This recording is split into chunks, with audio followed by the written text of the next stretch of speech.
मुस्लिमों की वक्फ की संपत्तियों को अपने अंडर में लेने के लिए बेताब अपने नॉन बायोलॉजिकल पीएम साहब से अकेले ही एमके स्टालिन भिड़ गए हैं। स्टालिन ऐसा भिड़े हैं कि जो काम नीतीश कुमार और चंद्रबाबू नायडू मोदी के साथ रह के नहीं कर पाए, वो काम स्टालिन ने एक झटके में कर दिया है।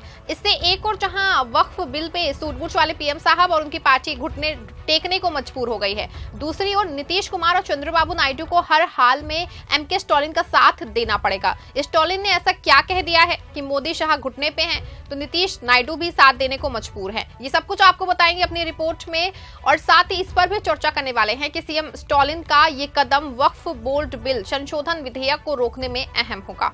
नमस्कार, आप देख रहे हैं 4 PM और मैं हूं आपके साथ सिमरन।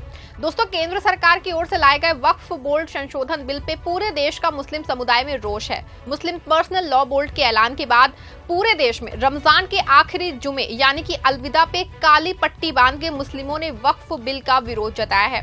पूरे देश में अलविदा की नमाजों पे विरोध प्रदर्शन हुए हैं। आपको बता दें कि वक्फ संशोधन बिल ईद के बाद लोकसभा में पेश होना है। इसके लिए पहले ही जेपीसी से होकर वापस आ गया है। मुस्लिम पक्ष का दावा है कि जेपीसी सिर्फ दिखावे के लिए की गई है और कहीं से भी मुस्लिम संगठनों और विपक्षी सांसदों के प्रस्तावों को जगह नहीं दी गई है, बल्कि इस पे चेयरमैन जगदम्बिका पाल ने मनमानी की है और मोदी की मंशा के अनुरूप बिल को बना दिया है। सुनिए मुस्लिम सांसद इकरा हसन का बयान।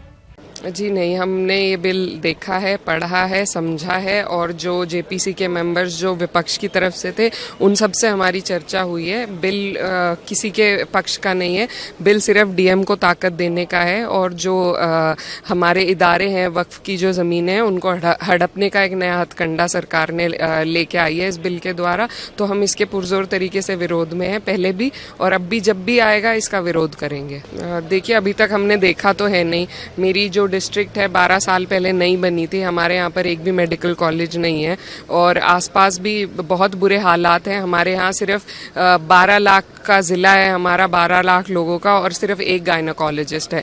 तो सरकारी अस्पतालों का जब ये हाल है तो वो कौन से मेडिकल फैसिलिटी की बात कर रहे हैं? शायद कहीं अपने ही दिमागी उससे बात कर रहे हैं, ऐसा कुछ धरातल पर तो नहीं है। इकरा हसन को साफ तौर पे कहना है कि बिल किसी भी तरह से मुस्लिमों का हिमायती नहीं है, बल्कि उनके धर्म में दखल देने वाला है। आपको बता दें कि जेपीसी और विपक्षी सांसदों की बात न सुने जाने पे अब मुस्लिम पर्सनल लॉ बोर्ड खुद मैदान में आ गया है। पहले 17 मार्च को दिल्ली के जंतर मंतर पे धरना प्रदर्शन दिया और 26 मार्च को बिहार के गर्दनी बाग में जोरदार प्रदर्शन हुआ है। अब 29 मार्च को आंध्र प्रदेश के विजयवाड़ा में एक बड़ा प्रदर्शन होना है। आपको बता दें कि इस प्रदर्शन से पहले पूरे देश में अलविदा की नमाज में मुस्लिम समुदाय के लोगों के काली पट्टी बांध के नमाज पढ़ी और वक्फ बिल पे अपना विरोध दर्ज कराया है।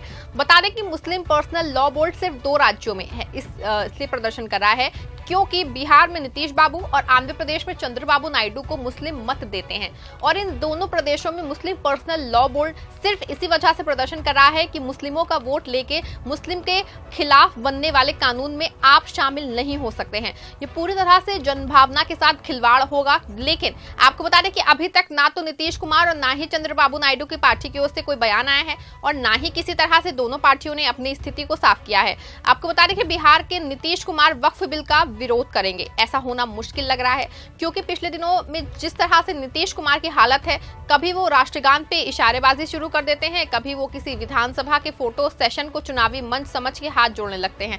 ऐसे में नहीं लगता कि नीतीश बाबू को फैसला वो ले पाएंगे। इसके अलावा नीतीश बाबू की पार्टी के जो दूसरे बड़े नेता हैं वो कभी ये नहीं चाहेंगे कि पार्टी वक्फ बिल का समर्थन करे।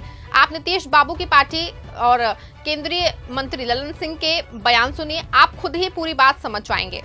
जो संगठन जिन्होंने विरोध उसका किया था वो राष्ट्रीय जनता दल से जुड़े हैं और कांग्रेस पार्टी से जुड़े हैं, तो इसलिए उनका धंधा है, वो अपनी राजनीति कर रहे हैं।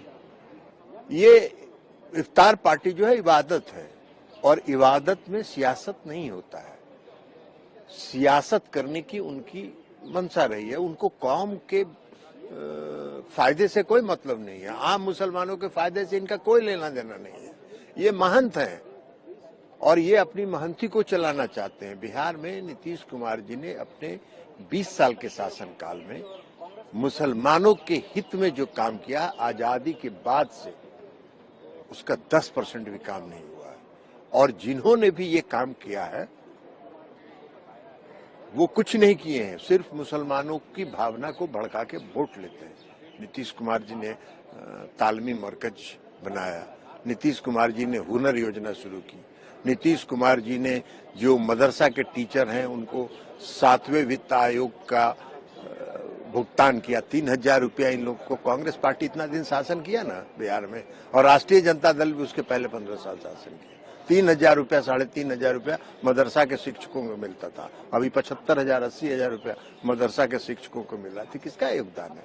इनका योगदान है। जो संगठन के लोग बोल रहे हैं, इनको क्या लेना देना है कौम से? इनको कौम से कोई मतलब नहीं है। ये अपनी दुकान चलाने के लिए अपनी राजनीति करते हैं। इमारतें शरिया में रहते हैं, वो तो विदेश में रहते हैं। कहाँ रहते हैं उनसे जरा पूछिए तो सही। तो उनको यहाँ हिंदुस्तान के आम मुसलमानों से क्या मतलब है? और वक्फ बिल पर उन्होंने विरोध जताया। वक्फ बिल क्या है?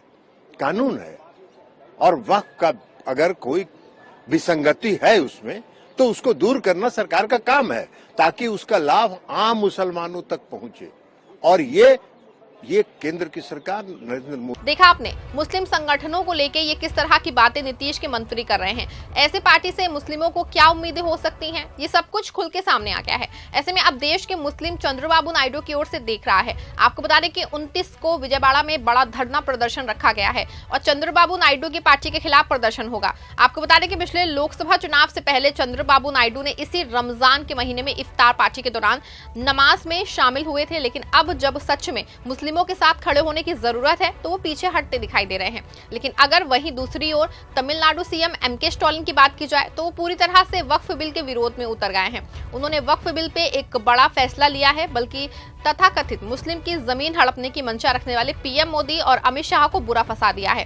आपको बता दें कि तमिलनाडु देश का वो पहला राज्य बन गया है जिसने साफ तौर पे ऐलान कर दिया है कि वो वक्फ बिल के विरोध में पूरी तरह से खड़ा है। तमिलनाडु के सीएम एमके स्टालिन ने अपनी विधानसभा में असहमति का प्रस्ताव पारित कर दिया है। वक्फ बिल पे असहमति के प्रस्ताव को खुद एमके स्टालिन ने पेश किया है। आपको बता दें कि ये असहमति प्रस्ताव बहुत ही अहम है। इस असहमति प्रस्ताव से एक बात बहुत साफ है कि तमिलनाडु ने पूरी तरह से साफ कर दिया है कि वो वक्फ बिल संशोधन को सही नहीं मानता है। आपको बता दें कि अगर देश की संसद में कोई संशोधन विधेयक पारित होता है तो उसमें राज्य की सहमति जरूर होती है। ऐसे में अब वक्फ कानून बिल एक और स्टेप आगे बढ़ गया है। स्टालिन के असहमति प्रस्ताव के बाद अब मोदी और शाह आधे जो है राज्यों में इस बात का भी प्रस्ताव चाहिए होगा कि वो वक्फ बिल में संशोधन करना चाहते हैं। माना जा रहा है कि स्टालिन की वजह से वक्फ संशोधन बिल में ये एक नया पेंच फंस गया है।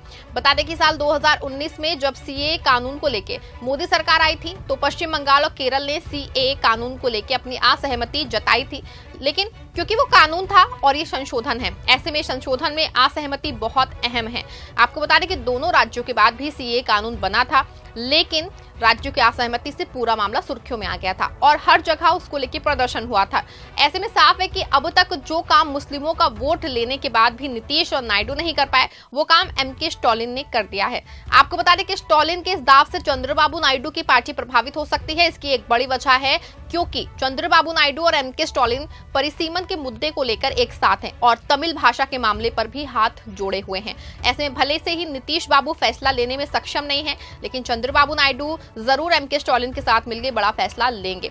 आपको क्या लगता है कि एमके स्टालिन ने वक्फ बोर्ड बिल जो असहमति प्रस्ताव अपने राज्य की विधानसभा में पेश किया है वो कितना कारगर होगा? क्या नीतीश और नायडू भी अपनी विधानसभा में इस तरह का प्रस्ताव पेश कर पाएंगे? क्या मुस्लिम पर्सनल लॉ बोर्ड वक्फ बोर्ड बिल के नए संशोधन को रुकवाने में कामयाब रह पाएंगे?